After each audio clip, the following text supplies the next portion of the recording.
Anant, I have to talk about the rupee here because that's been making headlines. As of today, it's already breached the 90 to the dollar mark. How are Indian exporters and import-heavy sectors reading the rupee's trajectory? And does a weaker rupee help more than it hurts?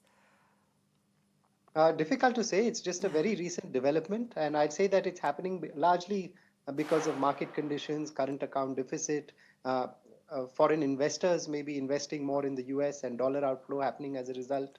But I would say I would not lose too much sleep. I think some amount is also happening because of the US agreement, but I do understand that it is around the corner.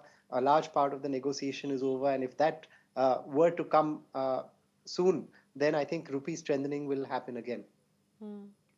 But what about the whole debate about, imports versus domestic manufacturing, Anand? Because there has been concern about cheap imports disrupting the domestic market. What level of protection or policy support you think does the industry need to try and stay competitive? Yeah, I think the India-UK agreement has been very well drafted.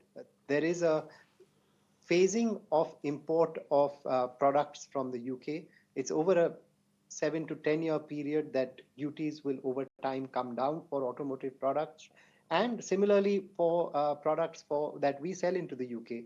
I think it is more about international players need to be worried about Indian players going out rather than Indian players worrying about international cars getting imported. So I think it's a great opportunity for India, and we can certainly look at that as a model, the India-UK agreement as a model for the future. So let's talk about India's industrial ambition. As FICCI President Anant, what is your broader vision for India's industrial competitiveness? I mean, everything from manufacturing to exports over the next 5 years. Right. So for FICCI, our most important priority is how do we make India the factory of the world? How do we take up manufacturing from 15%, 17% of GDP going up to 25% of GDP? And to do that, we have 4 priorities in FICCI. One is manufacturing excellence, which is how do we make industry produce high quality products, adopt more sustainable practices, get more women in manufacturing, and use more digital or Industry 4.0 practices. The second is on trade and supply chain security. How do we leverage the FTAs that are there? How do we make sure that supply chain resilience is strong in the industry?